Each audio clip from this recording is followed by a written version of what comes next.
Hello everyone, let's learn today general features and attachments of the fibula. Now you know fibula is a typical long bone. It has got upper end, lower end and intervening shaft, and the shaft has got three borders and three surfaces.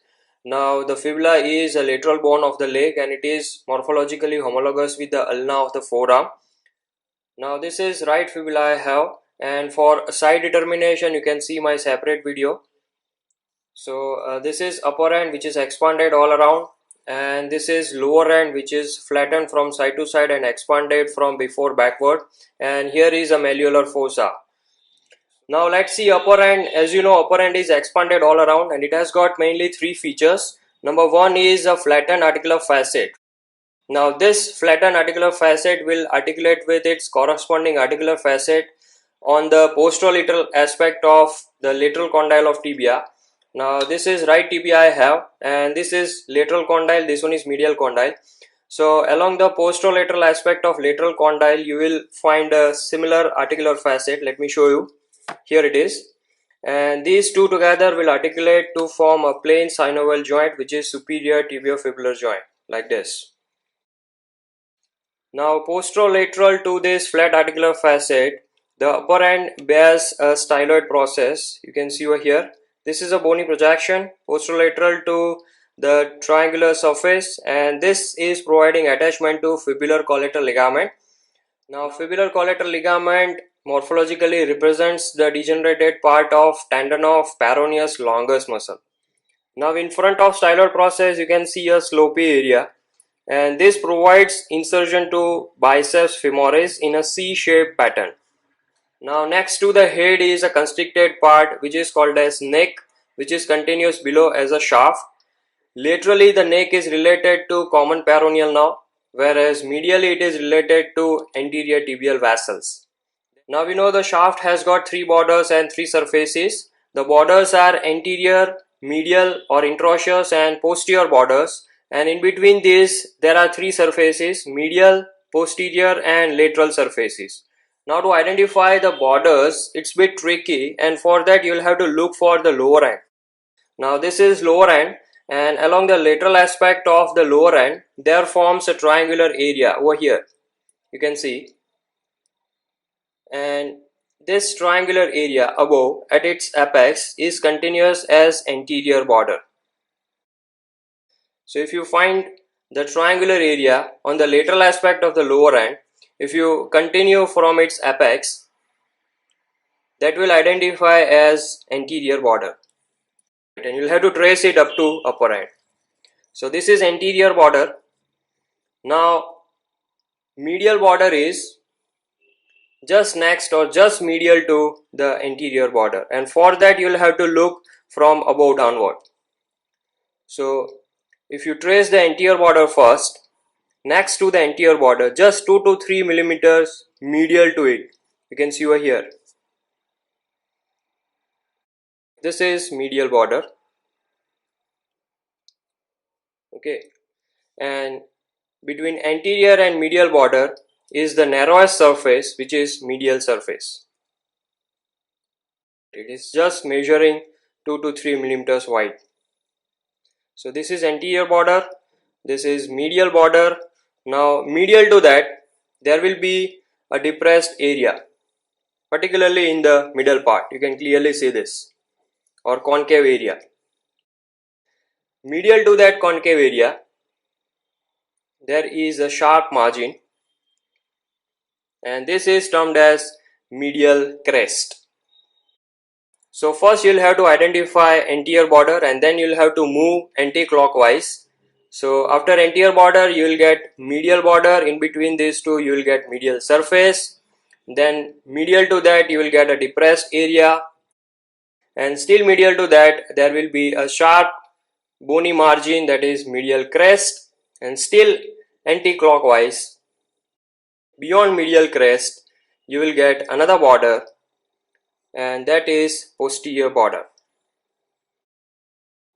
Now if you trace posterior border below, it will reach up to the lateral part of a groove.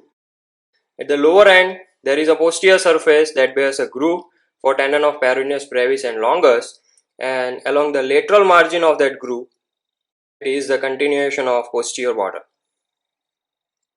So between medial border and the posterior border, this entirely is the posterior surface, including medial crest. The entire area is the posterior surface, which is the broadest surface, and between anterior border and posterior border, there will be lateral surface. Let me make it clear in a diagram. So this is a diagram showing cut section of the right leg, and you can see over here this is cross section of the right fibula and right tibia. So we were discussing about borders and surfaces of the fibula. So beyond that triangular area, the apex is continuous as anterior border up to upper end, and next to it, if you move anti-clockwise, next to it will be the medial border or interosseous border. Obviously it is providing attachment to interosseous membrane along with the corresponding interosseous border of the tibia. And between anterior border and the interosseous border or medial border, this is the medial surface, which is measuring just 2 to 3 millimeters in upper part, which is narrowest surface. Now next to the medial border, there will be a concave or depressed area in the upper part, and beyond that you will find a sharp bony ridge that is termed as medial crest. Next to the medial crest there will be a flattened area, and next to that you will get posterior border. So this entirely is the posterior surface including medial crest. So posterior surface is subdivided by medial crest into a medial concave area and lateral flattened area, and in between anterior border and posterior border you will get lateral surface. Now let's see the attachments. Over here you can see anterior border in upper 3/4. It provides attachment to anterior intermuscular septum, and that divides the lateral compartment with the anterior or extensor compartment.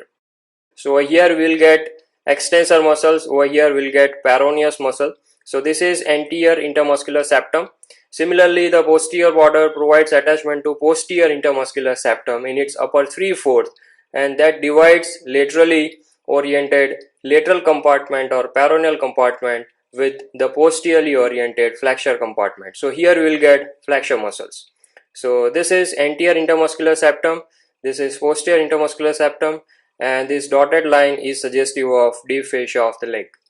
Now the medial border or interosseous border, obviously it is providing attachment to interosseous membrane, and there is a gap in the upper part which provides passage for the anterior tibial vessels. So from posterior compartment, anterior tibial vessels will enter into anterior compartment. Similarly, in upper part, the anterior intermuscular septum is pierced by deep peroneal nerve, which is initially oriented in the lateral compartment, and then it reaches to the anterior compartment or extensor compartment where it supplies all the muscles. Now let's see attachment along the posterior surface. As you know, medial crest divides the posterior surface into medial concave and lateral flattened area.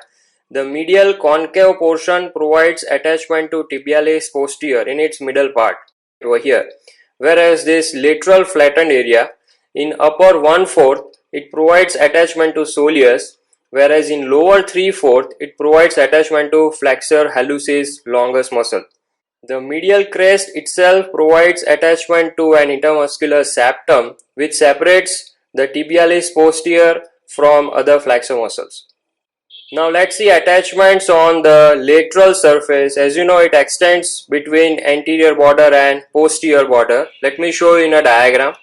So this is a schematic view showing lateral surface of the right fibula, and you'll have to divide the lateral surface into upper third, middle third and lower third for attachments, and this will be the anterior aspect, here will be the posterior aspect.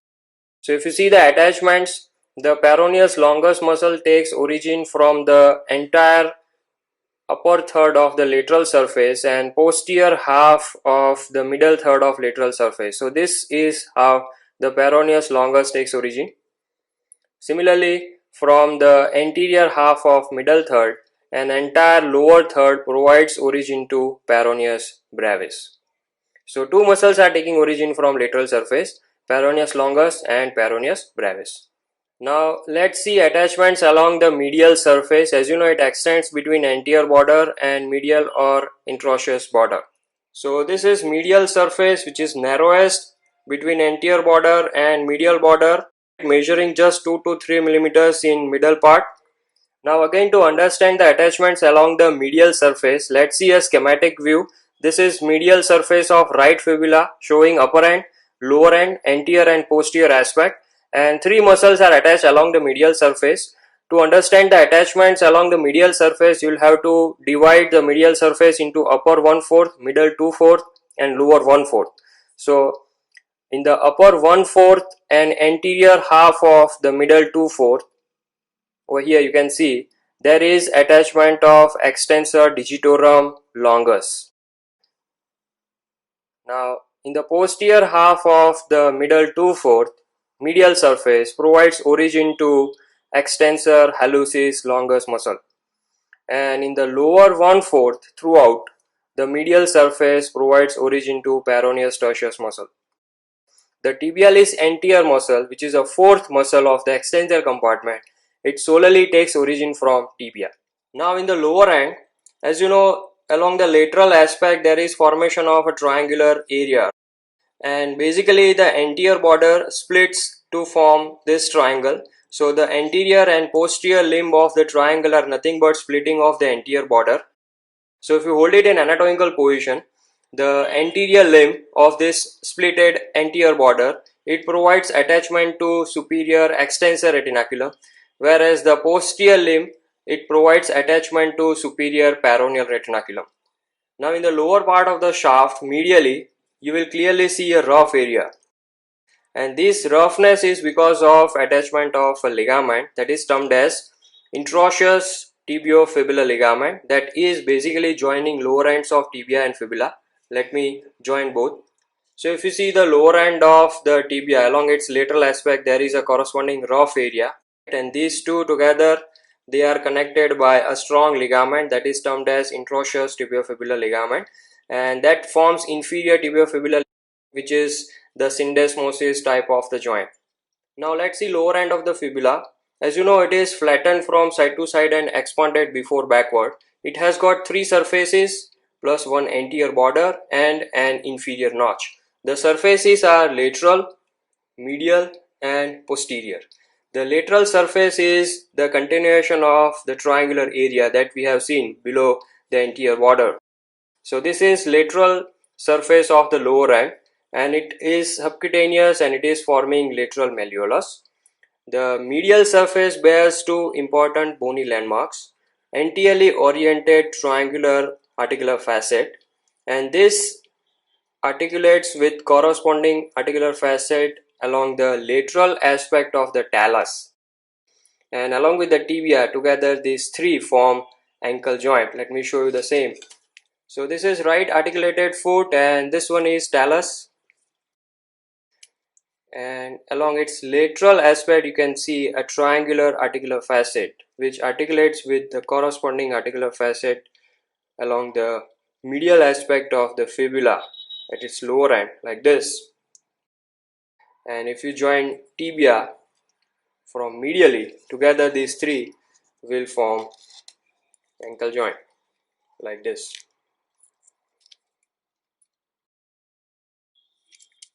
Now posterolateral to this triangular articular facet, in the lateral malleolus you can see a depression. This is termed as malleolar fossa. So over here you can see this is lateral malleolus, and over here will be the malleolar fossa. This is the articular facet. Now this malleolar fossa in upper part provides attachment to inferior transverse tibiofibular ligament, and below it provides attachment to posterior talofibular ligament. Now next to the malleolar fossa, behind lateral malleolus, there is a groove. Over here you can see, and this groove is lodging two tendons: the deeply oriented tendon of peroneus brevis and superficially oriented tendon of peroneus longus. So two tendons in a common synovial sheath are lodged into this groove. Lateral margin of the groove is a continuation of posterior border.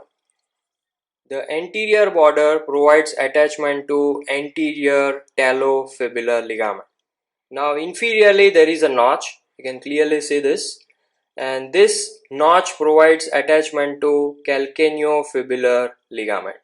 So along the lower end there are multiple ligaments. Let us revise them. Over here will be interosseous tibiofibular ligament. In the malleolar fossa, upper part inferior transverse tibiofibular ligament. In lower part posterior talofibular ligament. Over here along the anterior border there will be anterior talofibular ligament, and in the notch there is attachment of calcaneofibular ligament.